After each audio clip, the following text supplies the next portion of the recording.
If you want to start and scale your online business, you need to understand this one simple concept. It's really, really simple to understand, but yet a lot of people overlook this. Now, this concept has helped me scale my business from zero to now doing 30K per month. And we're looking to scale to 100K per month by the end of this year. And the concept that I'm going to be going over in today's video is the plumber effect. Essentially, what the plumber effect is you coming into a business as if you're a plumber, looking at all the pipes that are broken and fixing in the holes that causes the water to leak out throughout the pipe. Now, when you first start your business, between that 0 to 10K per month mark, you have a leaky business. And that's normal. Everyone starts off with a leaky business. Now, what I mean by a leaky business is imagine your business as a pipe, right? Point A, point B.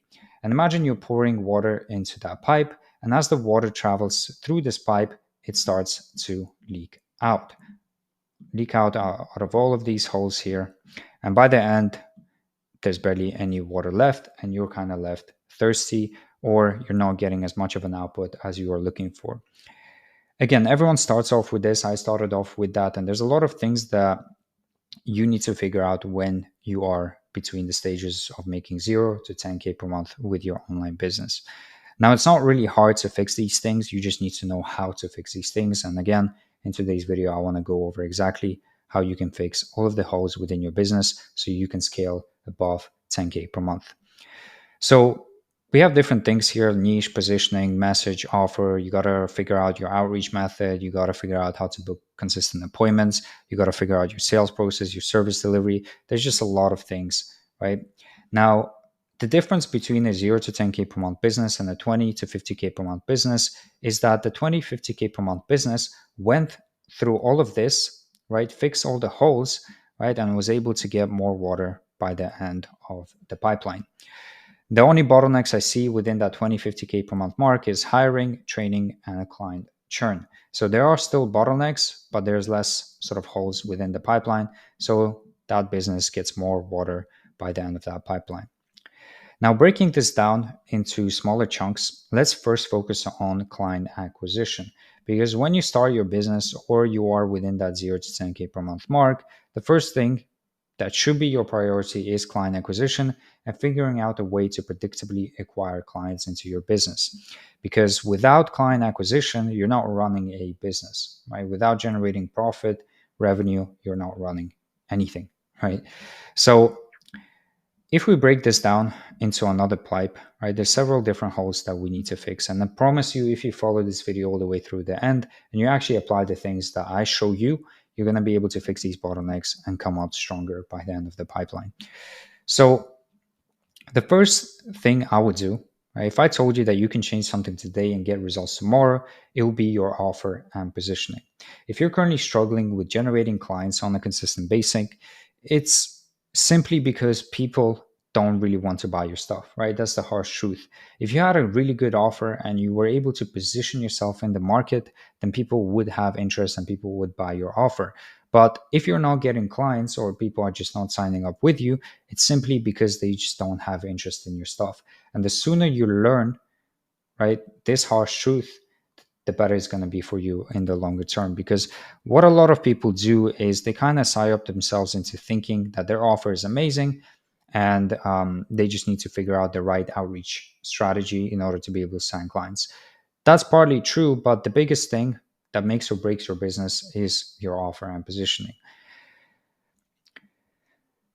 Now, when it comes to your offer and positioning, one of the things on why people don't have interest in your stuff is because you sound like thousands of other agency owners who have reached out to them, right? When people receive your message, they've already received that same message or that same offer a couple times before, right? So there's no reason to even reply to you if they already know what it is that you do, meaning they have no curiosity or interest in even speaking to you, right?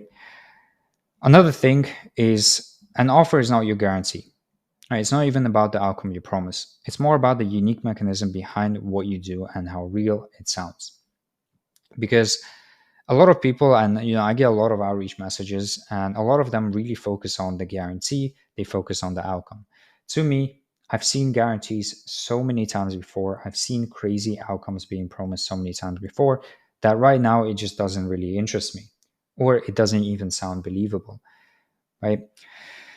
So essentially, the way you basically need to craft your offer is by kind of finding a more of a unique angle, right? So, for example, if you do Facebook ads, instead of going out to, let's say, e-commerce businesses and telling them you're going to get them a 4x ROAS guaranteed in the next 3 months, an offer I guarantee they saw a couple times before, I'll try to find different angles within sort of the whole Facebook sphere and approach them that way. So, for example, um, let's say we're reaching out to e-commerce brands doing like 10 20K per month and they're looking to scale. Now I know for a fact that these e-com brands right now, what they're doing to scale is they're trying to figure out the best ad creative strategy, because ad creatives have become so important within sort of the whole Facebook ad sphere that this is most likely what these brands are focusing on right now. So if I'm a Facebook ad agency and I was approaching e-commerce brands, rather than coming across as like another ROAS guaranteeing agency, I would approach them knowing what they actually truly need right now. Right. So for example, I would be like, hey, you're probably spending a lot of money on UGC creators. How about we automate this entire process using AI and spit out 30 UGC videos you can test every single month? Right now, this offer, I guarantee if you try to use it, will get some interest from e-commerce brands, because if they're doing 10 to 20K per month, ad creative testing is currently what they're focusing on, and it's probably one of the bottlenecks that keeps them from scaling. So if they are spending a lot of money on UGC creators and you come off with an angle that you can generate 30 UGC creatives using AI, make them hyper realistic, that's going to interest them because A, right, there's more volume, B, it's less expensive for them to run, and C, if they have such a high volume of UGC creators being outputted every single month, they're going to be able to test more. If they're going to be able to test more, they're going to be able to find winning creatives faster, and they're going to be able to scale faster. So this comes on to my next point. Businesses buy leverage, or what they think leverage is. Business is competitive. It's a very, very competitive sort of space. So any business owner wants leverage against their competition. And how can they do that if they hire a Facebook ad agency doing the same things that their competitor is doing? Right? Because if I'm a business owner, right, and I want to scale my business and I have several different competitors that I'm competing against that is selling the same product, why would I hire and spend my money on another Facebook ad agency for that Facebook ad agency to then come in and do the same thing as my competitors' Facebook ad agencies? It just doesn't make sense. It doesn't give me any leverage, and if anything, wastes my money. Unless that Facebook ad agency has like a super unique strategy, right, with Facebook ads, and they can prove that strategy and the strategy I'd never heard about before, then yes, maybe. But if a Facebook ad agency comes in and just manages my ads with no unique approach, no unique strategy, why would I hire them? It does not give me any leverage. Now, these days, sadly, people just don't think. Right? And I don't blame you with social media, with people telling you, do this, do that, this is what offer works, this is what message works. These days, it's all about copying what someone else is doing, thinking you will get the same outcome. You won't. Right? I've done this before at my sort of starting stages. I've copied offers. I've tried copying outreach messages, uh, stuff from YouTube, from free templates. It never, ever, ever worked out for me. So don't waste your time on copying other people. Start to learn how to think for yourself and come up with your own unique offers, unique angles to approach your market with. You basically need to become a creative. You need to become a creative. You need to unlock that power within your brain that sits within your brain to be able to think for yourself. And one thing that helped me with this is deleting social media, deleting Twitter, YouTube, Instagram, because I don't want to get all these inputs from all these other creators saying what works. And then it's going to basically influence my own judgment. Right? It's going to influence the way I come up with my own offers. So if you want to get creative, the first thing I'd say is stop watching, as contradictory as sounds to my channel, stop watching YouTube videos, stop consuming a lot of social media content, and try to get into that sort of creative sort of thinking space and generate your own go-to-market strategy. Now, once you fix your offer and positioning, the next thing we need to fix is manual outreach. and not enough testing. Now, you need to go through a lot of trial and error in order to find out what works and what doesn't. That's just business. You're not going to create your outreach message and tomorrow you're going to be signing clients left, right, and center. You need to go through a lot of trial and error to find product market fit. This is where you have to understand yourself and what you're willing to do. Are you willing to send at least 100 to 150 outreaches every single day? Or are you going to be lazy about it? Personally, I'm lazy. I don't want to sit and send 100 to 150 outreach messages every single day on my phone. I just don't want to use my time like that. So I find ways to do more whilst doing less. Hence why I built automated client acquisition systems for myself, for my clients, to help me reach 1,000, 2,000 people every single day without me ever even touching that system. It just does it on autopilot. Hard work is a scam. Don't get psyoped into thinking that you have to follow a certain way in order to see success. You don't.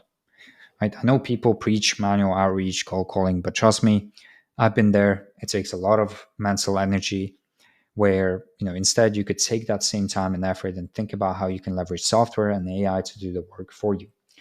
Instead of me, this might sound like a controversial opinion, the whole sort of grinding world and hard work world, or way of thinking is I'd rather not do 100 cold calls, but instead use that time and energy to develop a process where I'm able to leverage software and AI to do that for me.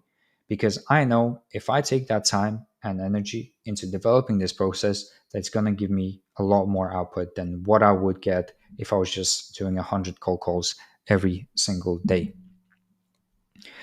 Because the more you can do, the more data you collect and the quicker you get to outcome. For example, let's take agency A, who's doing 100 cold calls a day, and agency B, who has figured out how to send automated messages and just rams 1,000 messages a day. Both are trying to figure out what works, what doesn't within the market, basically finding product market fit. Now, within a month, agency A, let's say, probably a bit unrealistic, but let's say they're doing 100 cold calls every single day without any skipping, right? They would probably do maybe 2,000 calls per month. Now, agency B, figuring out how to automate everything, they're going to do like 24,000 messages a month. Now, by the end of the month, agency B would have collected way more data on what works and what doesn't in the market. They're able to iterate quicker, and they're probably going to be able to get to their goal quicker. Whereas agency A, by the end of the month, is probably burnt out. 2,000 calls a month is, it's no joke. It's pretty hard to do. So they're probably burnt out and they still haven't found product market fit. Because agency B just did way, way more volume. With more volume, it collected more data. With more data, it was able to iterate. Whereas agency A did a bit of volume, right? It's not that much, but they weren't able to iterate as much as agency B. So this is why, again, I'd rather spend my time and effort into figuring out a way I could reach as many eyeballs as possible without sacrificing my own time or energy. I'd rather sacrifice my money to be able to reach out to that many people because I know that money is going to give me a significant return on investment, either through data, feedback, or me just getting more clients and more appointments for my business. So that's the second hole. Another thing is your message, right? So an offer is just how you position yourself to the market, and your message is how you package that offer. So when it comes to messages, the way you can think about it is how can you incentivize someone to reply to you in the shortest message possible? How can you get them to say yes or no with one single sentence? I've gotten a lot of bad outreach messages. I don't know where you guys are learning all of this, and because I look at my DMs, sometimes I look at my email, and I get a lot of bad outreach messages. So after booking over 2,000 plus sales appointments for myself and my clients, I can tell you that What works is being just simple and direct. You don't need to be overly detailed. You don't need to be writing paragraphs about how amazing you are. You just need to be simple and direct. Your offer should do this selling. It's not your outreach message, it's your offer. So here, what you can think about is how can you tie in your unique message in one sentence and get a yes or a no from the prospect in the most simplest and direct way possible. So when it comes to coming up with your outreach messages, it's not really so much about how you structure your message. Just keep it simple. Again, it's more about your offer and positioning, and this is why this is one of the first things that we need to fix within our client acquisition pipe. Next thing is sales calls. So once you're booking appointments and you've got a client acquisition system going, how can we actually convert these appointments? The first thing you need to do is work on your pre-call process. And I'm not talking about reminder calendar automations. That should be a standard for everyone who's doing outreach.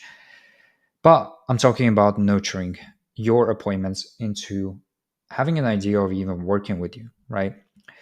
So when a lead is cold and books an appointment with you, you need to be able to nurture them into your offer, your business, as well as showcase that you are an expert in the field and position yourself as authority. Some things I personally do is I have a PDF guide that solves a quick problem that I know my target audience struggles with, and it shows them that I understand them better than they do themselves. Right? I pinpoint the problem and I showcase my solution to that problem that if they apply to more, they can get results with. The second thing is video overview of my system, where I go over my unique mechanism of getting outcomes. I reposition myself and actually show them that I'm not just running, like, let's say, Facebook ads, but I'm actually doing something else and I stand out from thousands of other agencies. So here, my focus is building curiosity about what my unique mechanism is. I give them a small snippet of what they can expect. Through that small snippet, they can see that this is something completely new that they haven't seen before or tried before. So they get curious and they're more likely to show up to the appointment. Then I have nurturing emails driving them to my content, my YouTube, my case studies, where I build further authority by basically having YouTube videos on solving specific problems, as well as having case study videos from my clients. Your goal here is to basically pre-sell them on your way. If they're not pre-sold, then it's harder to close them and they need more education within your sales call. I don't want to show up to a sales call and I don't want to be educating them. I want them to already come educated on what it is that I do, right? So the call is just going to be me doing the transaction handling, right? Getting them on board. Now, the second thing is the discovery process, right? You are here to talk business. You're not here to sell. And this is why the previous step is really important, because you're not on the call to qualify yourself to the prospect. You're not on the call to educate them on what it is that you do. Yes, you are in some way, but your whole entire sales call should not be about educating them. So you're on the sales call to finalize the transaction and answer some questions, right? But if you have done the pre-sale stage correctly, then the discovery session is all about creating a gap between the prospects now and the future and why they can't get there themselves. You need to make the gap as wide as possible in the discovery stage, make it as painful as possible, so then you can slip in your solution and fix that gap and get them to the outcome. Discovery is really about where you close doors for escape and objection. All right, for some reason, a lot of sun just came onto my face, so I had to close my blinds. But continuing to where I was, think of a sales call as the prospect, right, in a room trying to escape. There's a lot of doors that they can escape from or slip out from. Your job as a closer is to close these doors, right, for escape. So this is where you do it in discovery. You don't do it in the objection handling stage, because if you're a good closer, you shouldn't get any objections by the end of the call or after you drop the price. Most of the objections should be dealt with in the discovery stage. And if you don't do the discovery right, they won't buy, or they'll just throw a lot of objections your way by the end of the call, and both of you just wasted your time. Now, after you've done the discovery, it comes to the pitch. You should not be just sitting there presenting what it is you do, features of your service, and how amazing you are. The goal of the pitch is to make it make sense. You need to shift beliefs and not sell, right? Selling is, oh, we do this, we do that, our team is amazing at this, this is part of our service. No, you got to be able to shift beliefs in your prospects understanding of their problem and how to fix that problem. So you have to come as an expert and basically say, listen, based on our clients that we've worked with, here's why you experience these problems, here's how we do it to solve them, and actually show some client case studies or whatever, or show them your process and what it can lead to. You need to position yourself as an authority and give your prospects a light bulb moment that, like, oh, okay, that's how I should fix the problem. That makes a lot of sense. People, a lot of times, make the pitch about themselves, and I used to do it as well. I used to have like a pitch deck that I would go through, and I would try to talk about how amazing my company is. The pitch should be about the prospect, right? You need to fit your solution like a puzzle into their ecosystem, right? The missing puzzle, the bridge for the gap. Again, you need to bring the light bulb moment, because people buy and act on light bulbs. Think about the time when you were in the shower or wherever you were on a walk, and you just got a light bulb moment. You're like, oh, okay. What do you do with that light bulb moment? Right? You go and act on it. Right? Or you start to think about it. This is what we're trying to do on the actual sales call. We're trying to give them that light bulb moment. And the last thing, objections, how you handle objections. To me, these are just smoke screens. They don't exist to me, right? Reason why people give you objections is because you haven't done the discovery right. You haven't built that gap, and they simply do not have full conviction in that your stuff is going to work for them. Right? For them, it's easier to say a soft no, like, I'll think about it, let me talk to my partner, than it is to say a hard no. Right? A lot of the times they'll throw objections towards your way rather than saying no, I'm not interested. Right? Because people just naturally tend to avoid conflict. The most common objection you probably get is a think about it objection, right? They want to get off the call, or you overload them with so much information that they just did not understand what it is you do or how you can help them. So make sure to keep your pitch simple. Just go over the most important stuff on how you can solve the problem and try to shift their beliefs there. Speak to my partner. They're just offloading decision to someone else who wasn't even present. They don't believe it themselves and want their partner to make a decision. And so whenever someone says, let me speak to my partner, they don't understand what it is that you do. They have no belief that you can actually help them. So what they're doing is they're offloading that decision to someone else. So go through these 4 different things one by one and fix these things and plug these things in. Trust me, once you do it, you're going to have a really good sales process. And the last thing is service delivery. Honestly, here my best advice is to start selling AI systems and not services. And I'm not saying this, right, just out of sake of saying this. I'm saying this because this is what I've personally done.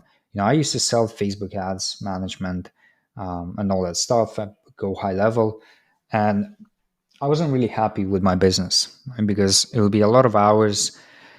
I would, be in the service delivery trenches a lot, so I just did not really enjoy that aspect of my business. So I started selling AI systems that are a bit more automated, that don't require a lot of team members, and that can just be plugged and played into a business within a particular industry. Instead of learning the skills of running ads, copywriting, media buying, which honestly AI can do all of that, you need to learn how to leverage AI and sell systems to businesses. Not AI agents, but actual systems that you've developed yourself. Right? Because AI agents focus on just automating things. You go to make.com or N8N. It's always a tongue twister. You need to learn how to leverage AI, combine different sort of AI models, and then put them together and sell a system to a business. Now, a system is a repeatable process that can be installed and just works all the time to get an outcome. But the process should not involve you and should be fully automated, right? You can consult, but you should not be executing, right, forever.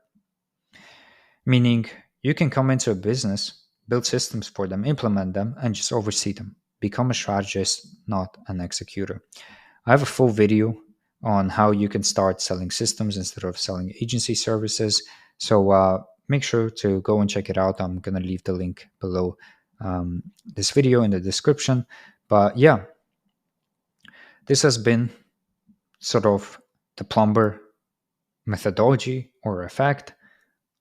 At this point, it's just called the plumber, right? On how you can fix your leaky business and scale to 20, 50K, 100K a month, right? These are the three things you should be focusing on at the start, right, if you want to make a lot of money for yourself, right? And stop your money from leaking out and flowing all the way through the pipeline. So yeah, if you are interested on how you can start selling AI client acquisition systems, I'm going to leave a link below this video in the description and in the comment section. It's going to be a free training on how you can start selling AI client acquisition systems to businesses. So if you're interested in that, make sure to check it out. And then you can book a one-to-one call directly with myself, where we can build a roadmap for you to start selling these systems. But apart from that, guys, if you enjoyed this video, make sure to leave a like. If you found value in this channel, make sure to subscribe. If you have any questions, opinions, thoughts, I'm really, really interested in hearing them. So make sure to comment down below. But yeah, I'll see you guys on the next video.